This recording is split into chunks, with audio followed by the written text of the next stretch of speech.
In 1935, a Portuguese neurologist discovered a barbaric and cruel surgery, and around 50,000 unfortunate souls had their spirits destroyed by this procedure over the next 2 decades. This surgery specifically targeted mental patients, aiming to treat them by destroying parts of their brain nerves. After the surgery, patients lost their higher cognitive functions, becoming vacant-eyed like zombies, condemned to live the rest of their lives in endless emptiness. By 1960, the United States had the highest number of psychiatric hospitals, also called insane asylums. On this day, a special patient arrived at one such asylum. This man had feigned illness to escape the hard labor of prison. As soon as his handcuffs were undone, he grabbed a nearby police officer and kissed him hard. Then, he approached a tall Native American patient, screaming wildly at him just to prove he was genuinely crazy. Only after the police left did he return to normal, slowly walking towards patients playing cards for fun. The man introduced himself as McMurphy and learned the others' names. Newly arrived, he used a simple trick to break up their card game. Seeing these simple-minded patients, McMurphy decided the very next day to open a casino right inside the asylum. As expected, none were a match for him, and they lost their only real possessions, cigarettes to him. Nurse Ratched discovered they were using cigarettes as bets and decided to completely cut off the cigarette supply from then on. Speaking of Ratched, she was the most terrifying presence in the entire asylum. Her hair was meticulously styled daily, her expression stern and dignified. From morning exercises to nightly bed checks, she controlled the patients every minute. To strengthen her control, she forced patients to share their deepest fears, repeatedly questioning and probing, adding salt to their wounds. She even turned up the music during relaxation time to prevent patients from talking among themselves. She was less a caregiver and more a ruler. Under this suffocating oppression, no one dared resist until McMurphy arrived. Hearing Ratched blasting music to stop their talking, he charged into the nurse's station and turned it off. This was the first time anyone in the asylum had ever done such a thing, deeply shocking the patients. But to Ratched, McMurphy's action was a direct challenge to her authority. She threatened to have McMurphy removed from the station, but he suppressed his temper and politely asked Ratched to lower the volume. Ratched, however, retorted provocatively. Your hand is staining my window. The nurse then instructed McMurphy to take his daily medication. McMurphy, unaware of the seriousness, told the nurse he didn't like taking things from strangers. Hearing this, Ratched countered with a smiling threat. If you don't like taking it, we have other means to make you swallow it. Realizing he couldn't fight the system, McMurphy had to put the pill in his mouth, but he didn't swallow the medication. Instead, he held it in his mouth and spat it out after leaving the nurse's station. Afterward, he noticed that Ratched held daily meetings called deep discussions, daily conferences. In these meetings, she made patients discuss each other's private matters, why they were locked in the asylum. Under the relentless unearthing of scars, patients would quickly collapse. Watching patients humiliate each other and crumble, Ratched wore an expression of enjoyment. Witnessing this, McMurphy wondered, were such extreme methods truly helping the patients? He went to the administrator, reporting that Ratched was abusing patients. But the profit-driven administrator didn't care about Ratched's methods, calling her his best employee. Realizing the administrator and Ratched were cut from the same cloth, McMurphy had no choice but to return to the ward. Undaunted, McMurphy believed he could change the asylum's rules, crush the arrogant Ratched, and even bet the patients he could drive her crazy within a week. During outdoor recreation, McMurphy noticed a special patient, the Native American he'd screamed at upon arrival. Other patients told McMurphy, "He doesn't speak. He's deaf and mute. We call him Chief. No one knows what he went through or why he's really here." His eyes seemed dull, filled with numbness. He spent his days holding a mop nearly his size, mechanically repeating the cleaning motions. He often stood alone on the ball field, staring blankly at buses passing outside, lost in thought. While others still struggled, he had already given up resistance. But watching Chief's solitary figure, McMurphy seemed to realize something. He took Chief to the basketball court and explained the rules. Despite McMurphy's animated description, Chief's eyes remained vacant, and he stood motionless, watching McMurphy. McMurphy's efforts seemed futile, but he refused to give up, determined to change Chief. His persistent explanation drew mocking comments from an orderly behind them. Though Chief couldn't hear them, he sensed the orderly's hostility. Then, the unbelievable happened. The usually immobile Chief slowly raised the basketball, responding to McMurphy's persistence. Seeing this, McMurphy beamed and immediately taught Chief how to shoot. Because Chief was so tall, McMurphy had to get another large patient, climb onto his shoulders, and demonstrate the shot to Chief. But despite McMurphy's enthusiastic efforts now, Chief remained unresponsive. All of McMurphy's actions on the court were observed by Ratched from her window upstairs. McMurphy was an anomaly in her eyes. So, during the daily meeting, when McMurphy proposed moving the session to evening so everyone could watch the rare annual National Baseball Championship, she flatly refused. Naturally unwilling to accept her unreasonable refusal, McMurphy persisted, arguing passionately with Ratched. Seeing McMurphy defy her with patients watching, Ratched called for a vote, confident of winning. Apart from McMurphy, most patients, conditioned by her, had lost the will to resist. Sure enough, she finally smiled as she looked at the result, and this was the first time in so long her expression wasn't stern. Including McMurphy, only 3 raised their hands in agreement while the rest sat obediently. Seeing this, McMurphy wisely fell silent. Back in the dorm, McMurphy sat thoughtfully, observing the patients. They were still playing their boring Monopoly game, erupting into arguments over trivial matters. Others sat with blank, expressionless faces. Seeing this, McMurphy, frustrated by their weakness, grabbed a high-pressure hose and sprayed them, seemingly venting his anger at their lack of support in the meeting. Frigid water hit them, abruptly ending their squabble. The panicked patients scrambled to dodge the water spray, every one of them ending up completely drenched. McMurphy watched this comical scene unfold and burst into hearty laughter. After several days together, McMurphy slowly got to know them. The deaf-mute chief, the stuttering Billy, Harding, whose wife had cheated, and others. These patients, seemingly insane, were all victims of the asylum's social conditioning. Thinking of this, an idea quietly sprouted in his mind. He proposed another bet to the group, wagering that he could lift the heavy, bolted-down hydrotherapy console, use it to smash the window, and then they could all go downtown to watch the exciting World Series baseball game. Hearing this, all the patients laughed heartily and mocked McMurphy, firmly joining the bet against him, wagering he couldn't lift it. McMurphy stopped talking and went straight to the console to try lifting it. The others watched him with eager anticipation. McMurphy's first attempt failed to lift the heavy thing. Just as the others thought he was giving up, McMurphy declared that was just his warm-up, and the real effort was coming next. Saying this, he bent down to try again. Amidst the expectant faces, a sweating McMurphy failed once more, giving up dejectedly and walking towards the group, leaving behind a statement. But I tried, didn't I? God damn it.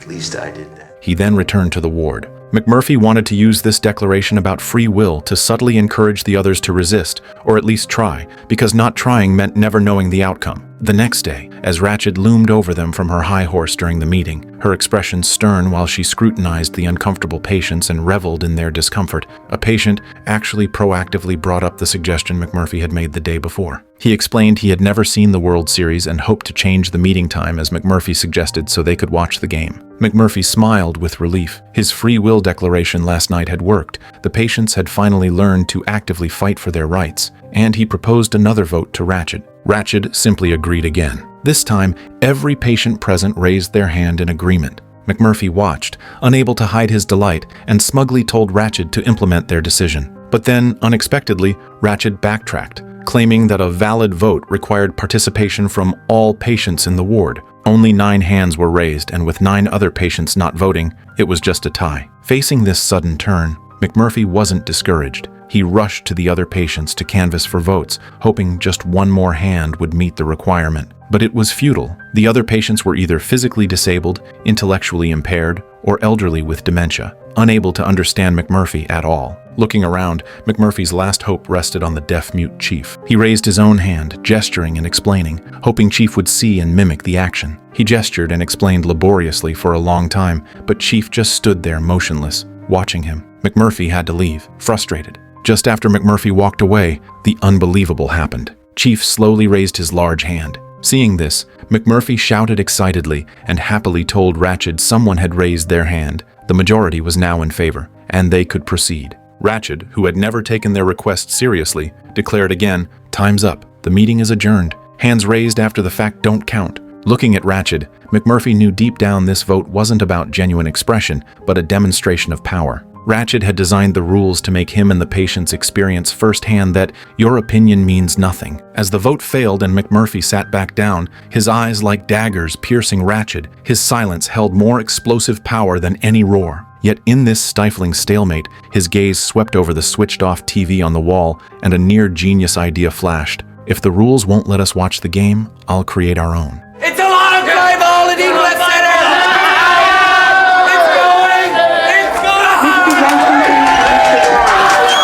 This group labeled crazy now pulled off a perfect conspiracy through collective imagination. Their cheers grew louder and louder, drowning out Ratched's orders to maintain discipline. It was a fleeting victory for mental freedom, a carnival of absurdity against the rules. Watching the scene slip from her control, Ratched flushed with anger, once again marking the ringleader, McMurphy. The next day, the asylum enjoyed a rare outdoor recreation period. Seeing the bus waiting beyond the fence, another wild idea sparked in McMurphy's mind. He first guided the tall chief to stand by the fence, then slowly climbed the high fence using Chief's body, cleverly using a tree branch right outside to land safely on the ground. McMurphy then seamlessly blended into the queue and slipped onto the bus, his actions fluid, even with a touch of mocking elegance. While the driver and an orderly were chatting, McMurphy seized the fleeting moment and suddenly started the engine. At this moment, the asylum patients ceased to be inmates. They became McMurphy's crew, sailing towards an unknown adventure. The bus hijacking was McMurphy's pirate-style declaration of freedom. The patients breathed the fresh outside air, saw the diverse people in the town, and tasted that long-lost freedom. The bus stopped in a poor district. Soon after, McMurphy appeared, arm in arm with a woman in a bright red dress and vibrant makeup, walking towards the bus. Into the patient's gray, monotonous world burst a jarring splash of crimson. The woman in red, a vibrant shock of color from the world outside the asylum. They stared, dumbfounded, as if witnessing a miracle. Long tamed by medication and rules, they had forgotten humanity's most primal desires and attractions. The red-dressed woman's arrival was like a slap, jolting their numbed senses awake. This was how freely normal people could live. McMurphy drove the bus to a harbor by the sea. He led the patients towards a moored sailboat and then calmly ushered everyone aboard as if the boat were his own. Faced with the harbor master's challenge, McMurphy's response was brilliant. "These are all doctors from the hospital. We're out fishing." Stripped of their patient gowns, they looked perfectly normal. The master couldn't tell the difference and silently let them sail the boat out of the harbor. McMurphy commandeered the sailboat like a pirate, turning the escape into an adventure. He sailed them out onto the open sea. Reaching safe waters, McMurphy unexpectedly called Cheswick over and confidently handed him the helm, despite Cheswick having zero sailing experience. After a quick lesson on steering, McMurphy strode away, leaving a bewildered Cheswick in charge, his first taste of real responsibility, without supervision or correct procedures. Then McMurphy brought out bait and taught everyone how to fish. They looked at the bait in their hands, learning seriously and full of anticipation. While McMurphy patiently instructed, the young patient Billy became distracted by Candy. Billy's eyes were practically glued to Candy, his inner desire laid bare without the slightest attempt to hide it, until McMurphy showed up and pulled him back to the matter at hand. Then everyone happily experienced their first sea fishing. Soon one of the fishing rods jerked, a sign a fish was biting. The patients, unsure what to do next, immediately fell into chaos, forcing McMurphy to rush over and help. Meanwhile, helmsman Cheswick forgot how to steer, making the sailboat spin in circles. The chaotic scene on deck, paired with the sailboat's absurd pirouettes on the water, left onlookers on the shore utterly dumbfounded. When people long under control suddenly gain freedom, the first stage is inevitably clumsy and chaotic. Yet this chaos itself is the beginning of healing. Their adventure only ended when a patrol helicopter spotted them. McMurphy steered the sailboat back to shore with pride, resembling a seasoned captain. His crew proudly displayed their big catch to the crowd on shore, shouting excitedly at the waiting police as if boasting of their victory. This composed surrender was, in reality, a complete moral victory. Back at the asylum, McMurphy was taken to the administrator's office. They stated that after observing him, he showed no signs of illness and was perfectly normal. He had only feigned illness to escape prison labor and should be sent back. Hearing the conversation, Ratched suddenly cut them off. Then, standing on the moral high ground, she suggested that keeping McMurphy here was the best option. Ratched thought about McMurphy's previous actions, his words, his deeds, all filled with provocation and mockery towards her. So, Ratched absolutely would not allow him to leave so easily. She intended to keep McMurphy here forever and torment him slowly. Upon returning, McMurphy still showed no regard for Ratched, playing ball with several orderlies on the court as usual. But how could a group of mentally ill patients compare to strong, fit orderlies? Quick-witted, McMurphy went to Chief again, signaling him to raise his hands and guard the basket. Sure enough, after one pass, Chief suddenly caught the ball, then followed McMurphy's teaching and shot it into the hoop. This scene made all the patients cheer with raised fists. Though Chief didn't understand where the emotion came from, seeing everyone cheer in that instant, warmth seemed to well up inside him too. As this warmth spread through his body, he also started smiling happily with everyone, jumping and continuing to play ball with them. The power of friendship was enough to revive a perpetually vacant mental patient like dead wood meeting spring, bringing new life. He walked firmly toward the opponent's basket, reaching out just once to block their shot. Then he casually turned back, took the ball from McMurphy, and scored it. Seeing this, the fellow patients were all thrilled. With Chief joining, the patients unprecedentedly defeated the previously unbeaten orderlies. This was their first victory in a game. But the outcome left Washington bitterly resentful. He couldn't accept losing to a bunch of lunatics. So while McMurphy was showering, he deliberately provoked him with a wooden stick. McMurphy, however, didn't get angry. He thought he'd be leaving soon and could deal with this nasty orderly later. Unexpectedly, Washington told him, on Ratched's proposal, McMurphy could only leave with her permission. Hearing this, McMurphy's heart started to panic. He seized the daily meeting to confront Ratched directly, but Ratched told McMurphy, many patients stay here purely voluntarily and can leave anytime. Only he and a handful of others had been sent from prison. To leave, they needed her approval. Ratched's words struck like a bolt from the blue. Remembering all he had done before, McMurphy knew escape was hopeless. Heartbroken, he bowed his head in thought. At that moment, patient Cheswick suffered a nicotine fit. Because Ratched had stopped cigarette distribution after the gambling incident he'd endured for so long, now, utterly unable to bear it, he completely lost control. He became agitated, stood up, and started loudly cursing at Ratched. His behavior enraged Ratched. She urgently called for the orderlies. Awakened by the chaos, McMurphy also stopped holding back. He strode right up to the nurse's station, punched through the glass, grabbed the controlled cigarettes, handed them to Cheswick, then immediately wrestled with the arriving Washington. McMurphy was naturally no match for the strong Washington. Seeing McMurphy at a disadvantage, Chief hurried forward to grab Washington and help. With 2 against 1, McMurphy got a moment to catch his breath. After recovering, McMurphy rained punches down on Washington. Then more orderlies arrived with the administrator. It took the force of so many people to finally stop the commotion. Those involved, Chief, McMurphy, and the instigator Cheswick, were taken upstairs to the 2nd floor, the Asylum's area for confining more severe cases. They were made to sit on benches, bewildered. McMurphy looked at the patients shuffling through the hallway like the Walking Dead, his eyes filled with shock. Then Cheswick was forcibly taken by orderlies into the next room. His desperate resistance was useless. An uneasy McMurphy took out chewing gum to soothe himself and offered some to Chief. Unexpectedly, Chief actually spoke. "Thank you." McMurphy thought he misheard. Bewildered, he offered gum again to see if Chief could really speak. Chief took it naturally, glanced at the gum, then uttered clearly, McMurphy excitedly stamped his feet. They exchanged a knowing smile. McMurphy suddenly understood. Chief had been feigning his dumbness all along. He was the most deeply hidden individual. Chief, like him, had pretended to be sick to hide here. Finding a kindred spirit, McMurphy became excited like a child. He was thrilled Chief's superb acting had fooled everyone, successfully tricking the entire asylum. McMurphy then invited Chief to escape with him to Canada. Before Chief could reply, Cheswick was wheeled out of the adjacent room. They had no idea what he had been through. At this moment, he lay unconscious on the gurney, foaming at the mouth. Before McMurphy could process this, a nurse called him inside. The cramped room was packed with people. Their stern expressions staring at McMurphy sent chills down his spine. What awaited him was the legally sanctioned torture of the time. Electrode gel was slathered haphazardly, like lubricating a machine. A rubber bite guard was shoved into his mouth to prevent tongue biting. The metal headpiece gleamed coldly, its straps buckling tightly at his temples. Then the doctor flipped the switch. McMurphy's body arched like a fish out of water. His teeth bit deep grooves into the rubber guard. His fingers spasmed until nails cracked. The stench of lost bladder and bowel control filled the air. His eyes glazed over. Drool flowed uncontrollably. People desperately held down McMurphy's convulsing body. This medicalized packaging gave violence institutional legitimacy. It's not us hurting you, it's science treating you. Emerging, McMurphy's eyes were vacant as he walked the corridor like a zombie. He glanced around at the patients in the meeting, then kept wandering. Ratched, seeing McMurphy like this now, rubbed her nose with satisfaction, a gesture masking her rising smirk, and continued the daily patient meeting. McMurphy stopped in front of Chief. Chief looked at him now, full of concern. McMurphy then blinked playfully at Chief, signaling he was faking it too, just to make Ratched lower her guard. As night fell, Ratched observed the patients behaving as expected under her arrangement and left, satisfied. McMurphy, seizing the shift change, sneaked to the nurse's station and called Candy, telling her to bring liquor and drive there to meet him. They were escaping to Canada that night.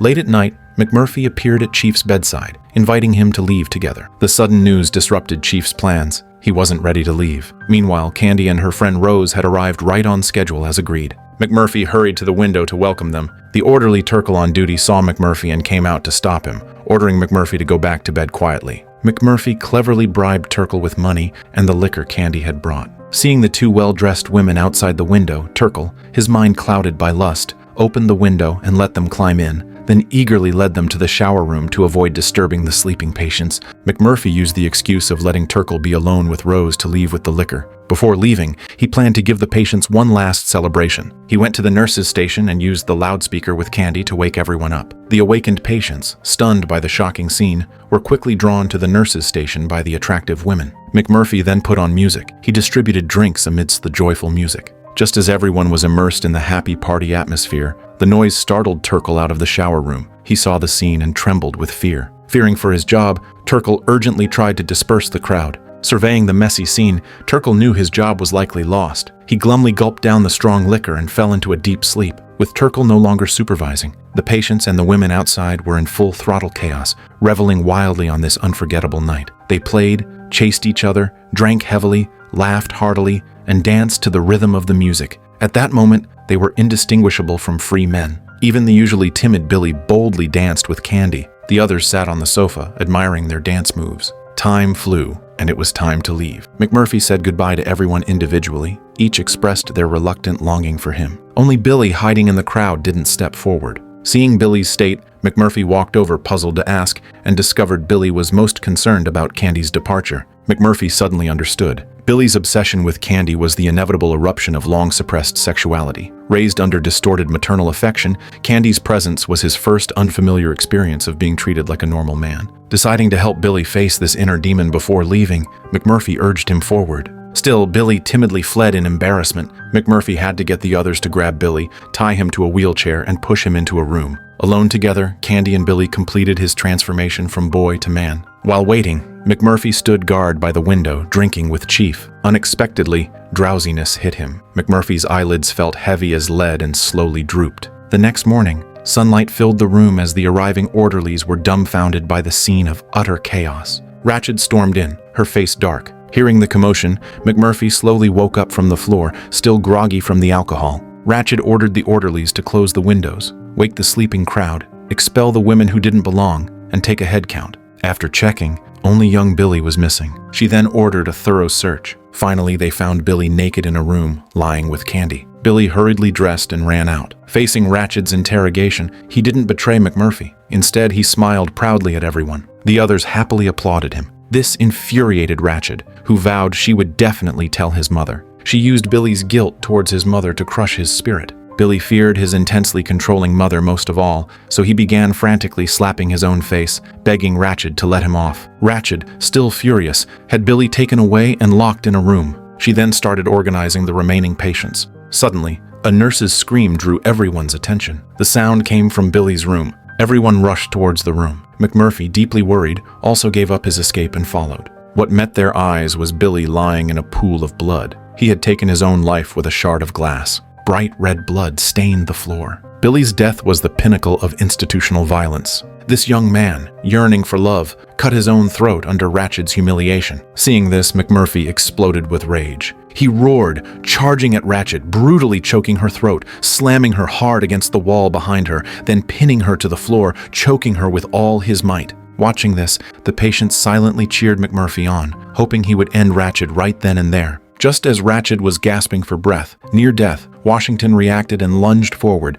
knocking McMurphy unconscious and saving Ratched. After that, no patient ever saw McMurphy again. They sat together discussing him. Some said he escaped successfully, others said he was locked up somewhere on the second floor. Late that night, Chief, still awake, saw two orderlies carrying McMurphy and placing him on a bed. Seizing the moment after the orderlies left, Chief hurried over to check. Seeing the two long scars on McMurphy's forehead, he understood he had undergone a lobotomy. McMurphy's vacant eyes and limp body told Chief they had destroyed McMurphy's soul. McMurphy now seemed alive, but was essentially no different from a dead man. Heartbroken, Chief lifted McMurphy, firmly telling him he wouldn't abandon him and would take him away. He then chose the asylum's softest object, a pillow, and placed it over his friend's face. This pillow wasn't a murder weapon, but a tool of liberation. It freed McMurphy's soul from its zombie shell. Like Chief's ancestors using a war axe to free mortally wounded comrades, this was Chief's final act of mercy. Seeing his friend grow still after struggling, knowing he was free,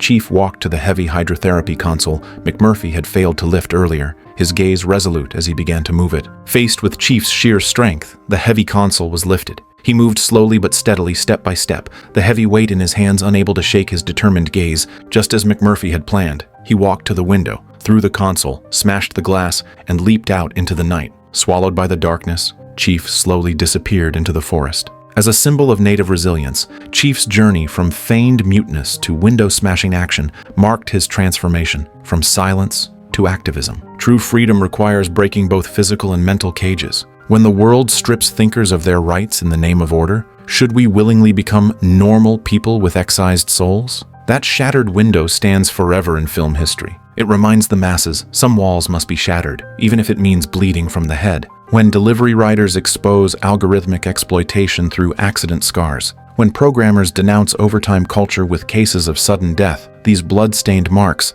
like McMurphy's wound from crashing through the window, become prisms piercing hypocrisy. As for me, looking at my wife, children, and elderly parents behind me, I have long lost the courage. My soul has already died, my spirit has long been dulled.